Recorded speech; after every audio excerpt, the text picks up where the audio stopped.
بسم اللہ الرحمن الرحیم نحمدہ ونصلی علی رسولہ الکریم اما بعد۔ تعارف سورہ ملک۔ اس سورت کا نام سورہ ملک ہے جو اس کی پہلی آیت میں موجود ہے۔ اس کے علاوہ اس کے اور نام بھی ہیں، مثلاً واقیہ، وافیہ، منجیہ۔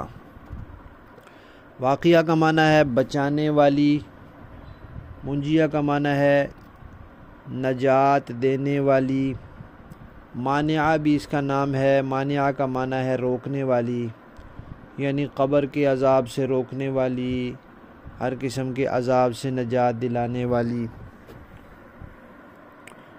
اور وافیہ بمعنی کافی ہونے والی۔ یہ سورت قرآن پاک کی تلاوت کی ترتیب میں اس کا شمار 67 ہے، اور نزول کی ترتیب میں اس کا شمار 77 ہے۔ 2 رکوع، 30 آیات، 335 کلمات اس کے اندر ہیں، اور یہ مکی صورت ہے۔ اس سے پچھلی صورت میں اللہ تعالیٰ نے فرمایا تھا وَصَدَّقَتْ بِكَلِمَاتِ رَبِّهَا وَكُتُبِهِ وَكَانَتْ مِنَ الْقَانِتِينَ کہ حضرت مریم نے اپنے پروردگار کے کلمات کی تصدیق کی اور ان کی کتابوں کی۔ تو اللہ تعالیٰ کے کلمات میں سب سے پہلے جو چیز ہے وہ توحید ہے، تو اس صورت میں پھر توحید کا تذکرہ آ رہا ہے۔ اسی طرح پچھلی صورت میں حقوق رسالت کا تذکرہ تھا، اس صورت میں حقوق توحید کا تذکرہ ہے۔ اسی طرح پچھلی صورت میں کا موضوع جو تھا وہ اصلاح اور تربیت تھا، اور اصلاح جو ہوتی ہے وہ 2 چیزوں سے ہوتی ہے، بلکہ 3 چیزوں سے ہوتی ہے۔ نمبر 1 صحیح عقیدے، نمبر 2 نیک اعمال، نمبر 3 اچھے اخلاق۔ تو پہلی چیز جو ہے وہ صحیح عقیدے ہیں، اور بڑے ہی بنیادی ترین عقیدے جو ہیں وہ 3 ہیں: توحید، رسالت اور قیامت۔ تو اس صورت میں توحید کا تذکرہ ہے، اس سے اگلی صورت میں رسالت کا ہے، اس سے آگے پھر کچھ صورتوں میں قیامت کا تذکرہ ہے۔ اسی طرح پچھلی صورتوں میں اس بات کا تذکرہ تھا کہ مال خرچ کرو، اللہ کی راہ میں خرچ کرو۔ اب اس صورت میں یہ بات ہے کہ اس خرچ کرنے کی وجہ سے اللہ تعالیٰ تمہارے مال میں برکت دیں گے۔ اس صورت کے بارے میں نبی پاک صلی اللہ علیہ وسلم کا ارشاد ہے کہ قرآن پاک میں 30 آیات ہیں۔ ان 30 آیات نے ایک شخص کی سفارش کی یہاں تک کہ وہ بخشا گیا۔ وہ 30 آیات تبارک الذی بیدہ الملک والی صورت ہے۔ اسی طرح حضرت ابن عباس رضی اللہ تعالیٰ عنہما جو رئیس المفسرین ہیں وہ فرماتے ہیں کہ صحابہ کرام ایک دفعہ کہیں گئے، سفر میں تھے، پھر انہوں نے پڑاؤ ڈالا۔ سفر میں کہیں انسان ٹھہر جاتا ہے تو رات گزارنے کے لیے خیمہ لگاتے تھے، پھر خیمے میں ٹھہرتے تھے۔ تو انہوں نے وہاں خیمہ لگایا۔ ان کو معلوم نہیں تھا کہ وہاں نیچے کوئی قبر ہے، کیونکہ اوپر کوئی نشانی نہیں تھی، کوئی ابھری ہوئی زمین نہیں تھی۔ تو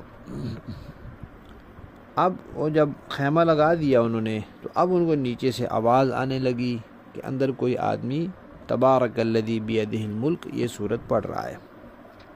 اس نے پوری صورت پڑھی، پوری انہوں نے سنی، زمین کے نیچے سے آواز آ رہی تھی۔ اب وہ صحابی نبی پاک صلی اللہ علیہ وسلم کی خدمت میں جب واپس تشریف لائے تو انہوں نے بتایا کہ بھئی اس طرح وہاں ہم نے سورہ ملک کی آواز سنی ہے، زمین سے کوئی قبر تھی تو کوئی آدمی پڑھ رہا تھا۔ تو نبی پاک صلی اللہ علیہ وسلم نے فرمایا کہ یہ صورت مانعہ ہے اور منجیہ ہے، پڑھنے والے کو قبر کے عذاب سے نجات دیتی ہے اور قبر کے عذاب کو اس سے روکتی ہے۔ اسی طرح حضرت ابن عباس رضی اللہ تعالیٰ عنہ سے روایت ہے کہ نبی پاک صلی اللہ علیہ وسلم کا ارشاد ہے کہ میرا جی چاہتا ہے کہ سورہ ملک ہر مومن کے دل میں ہو۔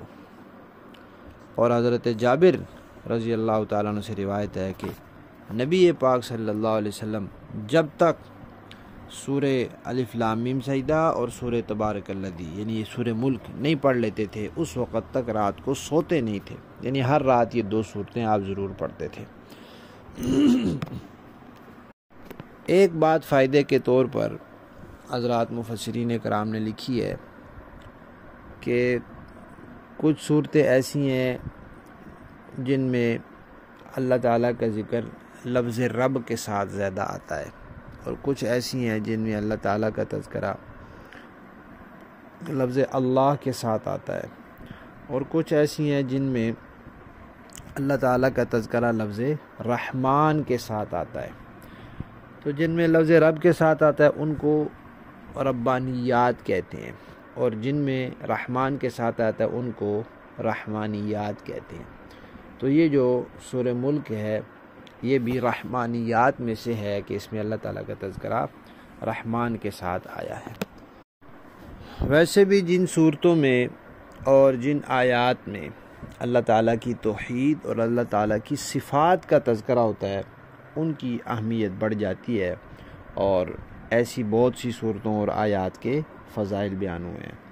تو اس صورت کی یہ بہت اہم فضیلت ہے کہ یہ قیامت کے دن انسان کی سفارش کرے گی، حتیٰ کہ اگر کوئی دوزخ میں بھی چلا گیا ہے تو اس کو وہاں سے نکال کر جنت میں داخل کرائے گی۔ باقی یہ چونکہ مکی صورت ہے تو بنیادی مضامین تو مکی صورتوں میں وہی ہوتے ہیں، توحید، رسالت، قیامت، قرآن پاک کی صداقت۔